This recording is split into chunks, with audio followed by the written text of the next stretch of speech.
Cunotte, bonjour. Merci de votre fidélité à AQT TV. Sur ces plateaux, c'est la 5e année que nous allons vous faire découvrir des concepts de magasins avec des personnalisations en termes de positionnement. Le but, c'est de vous montrer qu'il est possible de se différencier dans une offre qui est plutôt généraliste grâce à des réflexions, de la créativité, pouvoir apporter un service supplémentaire différent aux porteurs de lunettes. Alors bien sûr, ces magasins sont personnalisés à l'image des opticiens qui les dirigent, qui ont eu les idées, qui les ont mis en œuvre. Et cette année, nous allons vous parler de 3 concepts qui n'ont jamais été évoqués ici. Pour ça, j'ai le plaisir d'accueillir Pierre Andrieux. Bonjour Pierre. Bonjour. Vous êtes où, installé où, depuis combien de temps? Pour Netlux, installé avec le magasin pilote à Nancy. D'accord. Alice, vous avez décidé, vous, de jeter l'ancre en Bretagne. Oui, tout à fait. Donc, je suis Alice Mignien et je suis installée à Quimper. D'accord, merci. Et enfin, Gwenaëlle Millot, vous êtes basé où? À Toulouse depuis 2 ans et demi, bientôt 3 ans. D'accord, merci à tous. Donc je vais démarrer par vous, Pierre, pour mettre en place votre concept. Dites-nous de où vous êtes parti. Qu'est-ce que vous avez eu comme réflexion déjà? Alors la première réflexion, c'est un constat. C'est que paradoxalement, avec un stock important de montures chez l'opticien, on n'a pas trop de choix quand on est client. Je dis toujours dans des communiqués, si on a 1000 montures et qu'on les segmente en 10 formes, on a le choix entre 100 montures. Si on a le choix après plus qu'à 10 couleurs, il nous reste que 10 possibilités. Et si on veut 10 textures différentes, on a quasiment plus de choix et on n'a pas pris en compte la considération de la taille et de l'adaptation de la lunette à la morphologie.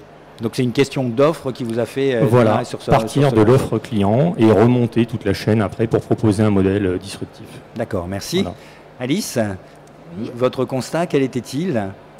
Alors moi, donc je suis Alice Mignien et je remarquais qu'en magasin, il y avait une relation entre le client et l'opticien qui perdait de son plaisir, je dirais, que l'acte d'achat était omniprésent et de ce fait, la relation devenait méfiante. Et pour moi, il était important de replacer la notion de plaisir dans le conseil et dans l'accompagnement du choix d'une paire de lunettes. Donc ce qui vous a fait démarrer, c'était la relation avec le client et une notion de proximité que vous avez voulu réintroduire. Oui, exactement. Je trouvais qu'il y avait quel que soit le magasin, que ce soit enseigne, pas enseigne, il y avait une structure classique qui ne mettait pas en avant ni le porteur de lunettes, ni l'opticien dans son rôle de professionnel de santé. D'accord, merci. Pierre, vous aviez 10 ans Gwenaëlle, vous aviez 10 ans d'expérience. Oui. Donc ces 10 ans d'expérience vous ont fait découvrir un certain nombre de choses et puis sûrement des manquements. Oui, tout à fait. En fait, moi j'ai travaillé pendant 10 ans dans les centres commerciaux, exclusivement. Et donc je me rendais compte que les enfants de personnes âgées venaient après le travail, donc vers 7h30, 8h le soir, apporter leurs parents en magasin, ou le samedi après-midi, enfin au final les moments où il y avait beaucoup de monde. Et ces personnes âgées étaient complètement perdues et ne se sentaient pas à l'aise dans les magasins qui étaient bondés de monde pour faire leur achat de lunettes. D'accord, donc votre réponse, ça a été de leur apporter le magasin chez eux, pour qu'ils ne soient pas perdus, pour qu'ils ne se fatiguent pas trop et surtout pour adapter les lunettes à leur environnement, puisque quand ils sont en magasin, on ne connaît pas, on peut poser des questions, mais on ne connaît pas parfaitement leur environnement de tous les jours. Et là au moins chez eux, on sait comment ils sont, comment ils utilisent leurs lunettes et on peut leur proposer quelque chose de vraiment personnalisé. Donc d'où le nom de votre enseigne qui est l'opticien qui bouge. Tout à fait. Donc qui bouge et qui va vers eux. Exactement. Et donc ça veut dire quoi? Ça veut dire que vous sillonnez toute la campagne autour de Toulouse ou dans Toulouse même? Toulouse est 40 km autour de Toulouse. Je me suis fixé cette zone qui est déjà assez large, où il y a déjà pas mal de demandes. Et je déplace mon magasin, entre guillemets, donc mes montures et tout ce dont j'ai besoin chez mes clients pour faire les sélections, les choix et leur faire leurs lunettes. D'accord. Et c'est plutôt dans les EHPAD, dans les maisons de retraite Oui. avec lesquelles vous Alors travaillez? beaucoup, ça a été au départ énormément ce type d'établissement, et parce que c'est là où j'ai été connu en premier. Et maintenant j'ai beaucoup de particuliers âgés qui sont encore chez eux, qui ont la chance d'être encore chez eux, voilà, mais qui commencent à avoir des difficultés à se déplacer. Donc là je vais chez eux. D'accord. Alice, je reviens vers vous. Donc vous, alors, suite à votre constat et pour avoir cette proximité, qu'est-ce que vous avez créé? Alors la première chose, c'est que j'ai fait une pause pour avoir un certain nombre de reculs et avoir une observation la plus objective possible.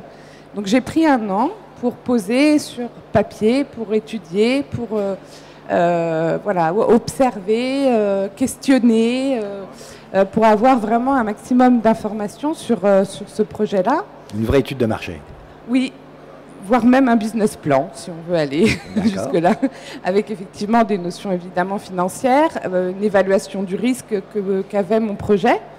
Et au bout d'un an, tous ces éléments ayant été étudiés, analysés, je me suis lancée donc dans la création d'un concept qui s'appelle le point de vue d'Alice. D'accord. Vous pouvez nous en dire 2 mots? Oui, alors le point de vue... Quel est votre point de vue? Ah ben justement, le point de vue, c'est de donner mon point de vue de manière bienveillante et dans un environnement qui se veut confidentiel, puisque donc je reçois sur rendez-vous dans un lieu plein de charme. D'accord, on voit des photos à l'écran. Ah ben voilà, super. Donc voilà le point de vue d'Alice. Donc c'est dans un monument historique, en fait au 2e étage. Donc je reçois ce rendez-vous et je prends le temps d'échanger avec les porteurs de lunettes sur leurs réels besoins, de manière à avoir vraiment une approche la plus bienveillante, la plus objective possible. Donc en général, on ne se jette pas tout de suite sur les lunettes, on prend le temps d'échanger, d'avoir un échange sur 2 niveaux. La première évidemment sur la vision de la personne, savoir refaire l'étude de cas, refaire un examen de vue s'il y a besoin. Comme on est sur rendez-vous, on a tout à fait le temps de le faire et ça, c'est primordial. Ce qui repositionne effectivement notre mission de professionnel de santé. Et ensuite, il y avait à l'image tout à l'heure une petite coiffeuse, je ne sais pas si on la voit, un petit meuble que j'ai appelé ma coiffeuse, oui. Et qui permet donc aux personnes de se positionner devant un miroir et de faire une étude tout à fait objective de son visage. On voit votre coiffeuse, donc c'est vraiment un magasin personnalisé. Vous avez mis de vous-même dedans. Ah, complètement. Je ne sais pas si c'est la couleur qui fait ça, peut-être. Il y a un mélange d'anciens, de contemporains. Voilà, il y a un petit peu de tout qui me représente. Oui, oui, tout à fait. Et donc, suite à cette petite échange devant le miroir, on prend le temps ensuite d'aller effectivement piocher dans les lunettes. Et les porteurs sont ravis d'avoir cet échange en amont du choix de la paire de lunettes. Finalement, un petit peu comme Pierre, vous remettez les personnes dans leur environnement, chez eux. Je pense qu'il était primordial de valoriser le professionnel de santé que l'on est en tant qu'opticien, de valoriser le produit lunettes qui a une histoire aussi, qui a été designé, qui a été fabriqué, et de revaloriser évidemment le porteur de lunettes avec donc l'accompagnement dont il a besoin dans le choix de sa paire de lunettes. Alors Pierre, vous, à l'inverse de vos confrères, vous avez, vous, un magasin en dur qui a pignon sur rue. Oui, mais le concept, c'est intéressant de nous mettre ensemble autour de la même table, parce que le concept peut être également décliné dans un concept de mobilité, puisque le stock étant extrêmement réduit et que le système étant basé sur des algorithmes qui scannent en 3D et qui génèrent une monture virtuelle. Alors expliquez-nous. Alors, si vous voulez, le concept est simple. Il y a une première étape dans laquelle le client est numérisé en 3D. On va constituer l'avatar comme dans un jeu vidéo. On va extraire ses données morphologiques. On va appeler une bibliothèque de monture qu'on aura générée avec des logiciels qui servent à construire des avions, pour faire simple. Et ensuite, on va les adapter à la morphologie exacte de la personne. Et la personne, ensuite, une fois qu'elle a choisi la forme de la face, la forme des branches, va pouvoir choisir parmi 70 plaques, dans un premier temps, d'acétate, indépendamment pour la face, puis pour les branches, et elle pourra graver le texte de son choix sur les branches. Donc on a une monture unique qui est co-construite entre le client et l'opticien. Donc en fait, vous avez intégré toutes les étapes de la fabrication, c'est-à-dire que vous partez du design, voilà. Prototypage, fabrication, exactement, et livraison. C'est-à-dire que vous avez élargi le métier d'opticien. En fait, on a fait ce qu'on appelle une intégration verticale. On a demandé à un designer de nous faire une première collection de 25 montures, à peu près classiques. Là, on voit sur l'écran les plaques d'acétate qu'on peut proposer, donc on en a 70. Et ensuite, on va générer les plans de fabrication, les produire en France, avec un label Origine France Garantie qu'on va obtenir très prochainement, et on va les commercialiser dans le réseau, et on commence à le faire déjà à Nancy dans le point de vente pilote. Pour en arriver là, vous êtes un opticien, ingénieur, informaticien. J'ai fait de la physique théorique, donc ça, on va dire que ça aide un peu pour la partie modélisation, et c'est un projet qui a nécessité à peu près 2 années pleines de R&D en faisant travailler à peu près 20 à 30 personnes. Voilà, donc c'est un projet qui est extrêmement complexe, mais qui n'apparaît pas du tout complexe pour la personne, puisque en 3 clics, elle est capable de choisir sa forme et la couleur de la texture. Voilà. Donc vous avez ouvert quand? Donc on a ouvert fin mai. Et puis, on va dire que l'ouverture On a vu des photos, enfin, c'était pas des photos, c'était des maquettes du magasin qui a l'air plutôt design, dans un style très épuré. Oui, alors on voulait quelque chose de, là aussi, très différent de ce qui se fait. Donc, le cahier des charges qui a été donné à 2 designers qui ont eu le prix Hermès du design l'année dernière était le suivant.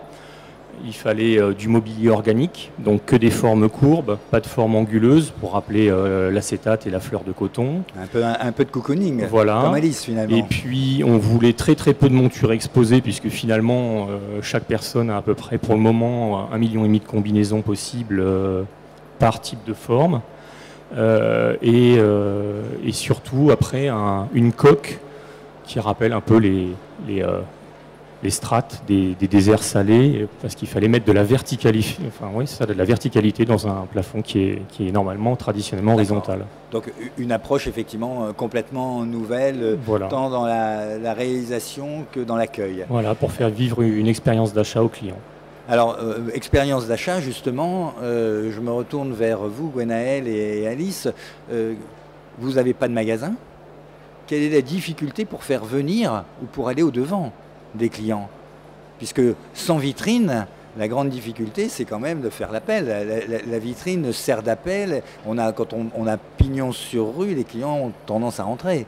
Tout à fait. Une fois qu'ils sont rentrés, si on n'est pas mauvais, on finalise l'achat. Mais là, c'est vrai que ça a été très compliqué. Donc ça a été une grosse communication pour se faire connaître rapidement. Et alors, dans la presse, toutes les possibilités de communication différentes, pour se faire connaître et faire les premiers contacts avec les clients. Après, je suis passé dans une deuxième phase où ça a été vraiment le bouche à oreille, parce que j'ai eu beaucoup de clients au départ et qui ont parlé de moi, parce que j'ai essayé de faire au mieux mon travail, et donc ils ont parlé de moi autour d'eux, et aujourd'hui je communique exclusivement comme ça. Donc ça veut dire que en fait le concept est porteur, puisqu'il y avait des attentes. Oui. Ah oui, des attentes qui étaient assez insoupçonnées finalement.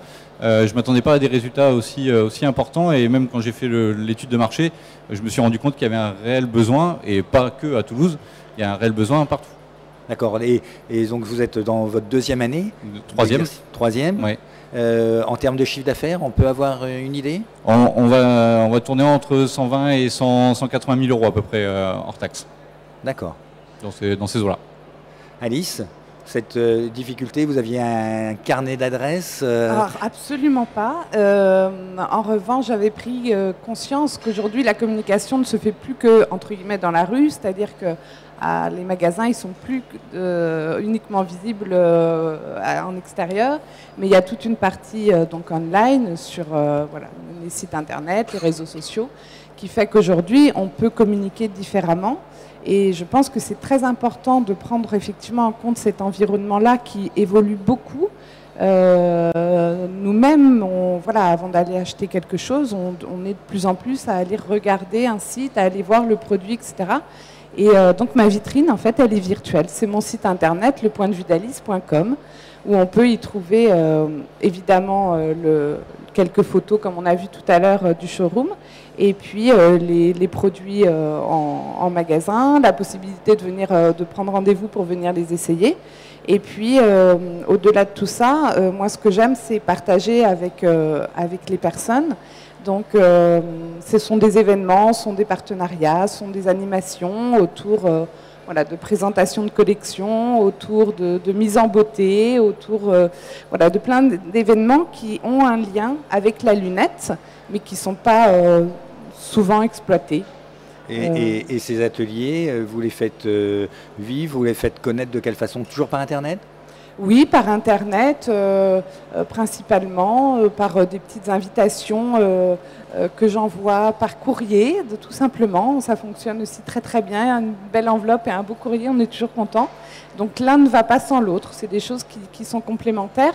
Donc on a effectivement aujourd'hui beaucoup d'outils de communication et à chacun de s'approprier celui qui lui semble le plus pertinent. Et lors de ces ateliers, vous en profitez également pour faire des ventes?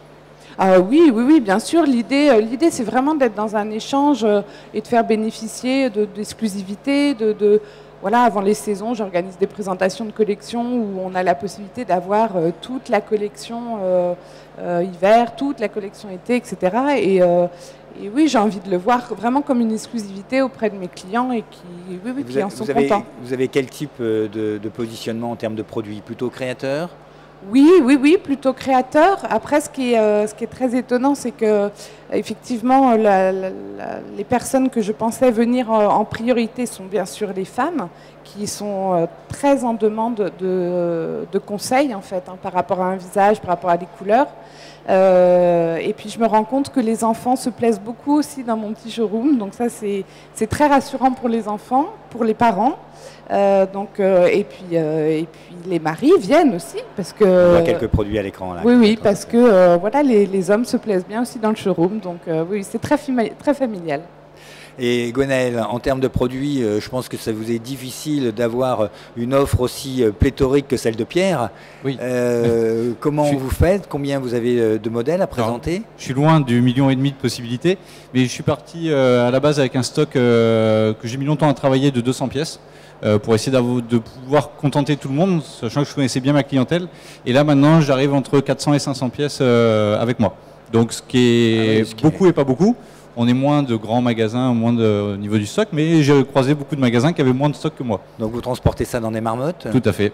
Et dans ma voiture, stické à l'effigie de l'entreprise, forcément, parce que je fais beaucoup de kilomètres, donc il faut que ça se voit. Et vos clients sont sensibles à cette offre? Ils ont vraiment une demande de mode ou particulière? Non, pas particulièrement. Alors c'est sûr que ma cible principale étant les personnes âgées, ils veulent toujours la même chose, du confort, de la légèreté, donc c'est pas très compliqué. Après, si on descend un peu en âge, effectivement, la mode revient plus souvent. Donc oui, j'ai aussi des griffes, j'ai aussi des modèles plus actuels, voilà, pour contenter un maximum de personnes. D'accord. Pierre, vos clients, vous pouvez les capter directement, mais bon, vous avez un concept de magasin, une approche de vente qui est différente. Là, de la même façon, comment vous avez pu les séduire? Alors en termes de communication, donc surtout pas faire de communication dite traditionnelle, puisque comme c'est innovant, on parle très naturellement et très facilement. La preuve, c'est que je suis invité ici, et ça peut faire un maximum de buzz sur un grand nombre de supports, notamment tout ce qui est la communication liée à Internet et les réseaux sociaux, quoi. Il y a une puissance de feu qui peut être très très significative, avec un effet viral qui peut être vraiment important. Alors, par contre, j'ai quand même une question de fond, c'est-à-dire que on sait que l'achat d'une lunette, c'est un achat qui est impliquant, hein, et que le consommateur, il a toujours peur de se tromper, ou qu'on lui dise « Ah ben, tu as changé tes lunettes », avec la peur de dire « Ah, ça ne me va pas », quoi. Et vous, ils ne peuvent pas essayer. Alors en fait, il faut faire ce qu'on appelle des facteurs de réassurance, c'est-à-dire qu'on a des montures qui sont exposées, et puis lorsque la personne a déterminé un choix pour une forme, nous avons un écrin dans lequel on a 6 tailles différentes si vous voulez, de montures, et la personne va pouvoir essayer 6 tailles, sachant que la monture définitive ne sera pas une des combinaisons des 6 tailles, mais s'en rapprochera. Et elle comprendra très vite que, par exemple, un demi-millimètre au nez ou 5 mm en largeur hors tout est suffisant pour qu'il y ait un inconfort. Donc il y a un effet pédagogique qui est extrêmement important à montrer. Et donc les qualités essentielles de l'opticien, ça doit être l'écoute. Enfin, on écoute, comme vous le faites, on écoute les attentes du client, dans quel environnement il va l'utiliser, quelles sont ses attentes, qu'est-ce qu'il aime comme type de couleur, qu'est-ce qu'il aime comme type de forme, et il va co-construire la monture avec le client. Par contre, ça prend beaucoup plus de temps. Ça prend plus de temps, ça prend plus de temps à la vente, mais on va dire que la satisfaction du client est effectivement très importante, et alors qu'on est ouvert simplement depuis 2-3 mois, on a déjà des gens via des bons de parrainage qui reviennent et qui montrent à l'évidence que le concept novateur plaît. D'accord. Gwenaëlle, c'est pareil. Vous, je pense que vous passez aussi beaucoup plus de temps avec vos clients. En plus, vous êtes obligé de revenir pour la livraison. Enfin... Ah oui, ça a demandé toute une organisation qui a été réévaluée au fur et à mesure du temps, au fur et à mesure que la clientèle s'étoffait. Mais c'est vrai que oui, les journées sont longues, sont bien remplies. Et le but du jeu, c'est de faire le moins de kilomètres en voiture, au final. Donc c'est toute une organisation. La semaine est millimétrée et le planning est vraiment cadré pour pas faire trop de kilomètres et pas perdre trop de temps. Et alors, d'un point de vue concret et pratique, en termes de paiement, en termes de tiers payant, comment vous y prenez? Comme un magasin. Comme un magasin, la seule chose, c'est que je ne prends pas la carte bleue parce que dès qu'on se déplace, c'est cher, ça coûte cher de prendre la carte bleue. Mais autrement, après, le tiers payant se fait comme un magasin, tout se fait comme un magasin. Exactement pareil. D'accord. Et tiers payant, vous venez avec l'appareil pour faire le tiers payant?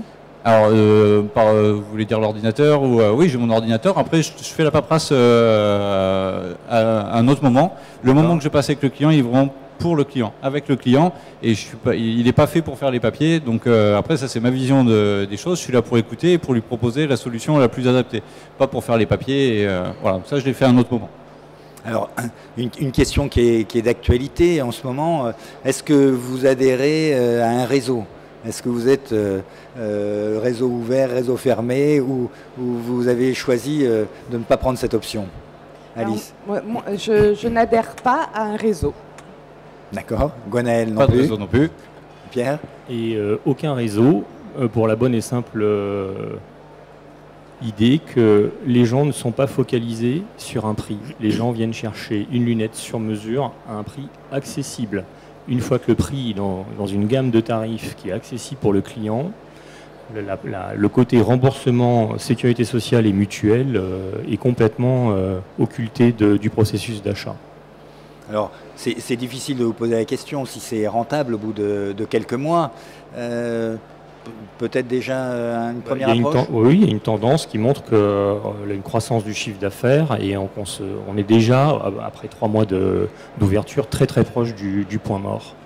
Donc on va dire que c'est un concept que je souhaite ardemment, on va dire, déployer sur l'ensemble du réseau national, en trouvant des opticiens indépendants qui ont envie de vendre des produits sur mesure, faits à la main en France, et d'arrêter de sombrer dans la commercialisation de plastique injecté made in Taïwan. D'accord, donc en fait tout le travail que vous avez mis pour votre magasin, vous êtes prêt à le mettre à disposition à des opticiens, de lancer. C'est un concept que je souhaite décliner. Voilà. Oui. On a déjà des demandes d'opticiens indépendants qui ont trouvé que le concept faisait preuve à la fois d'audace, d'originalité, et permettait d'être vraiment un acteur alternatif sur le territoire. Alice, est-ce que c'est quelque chose que vous voulez aussi faire bénéficier à certains de vos confrères?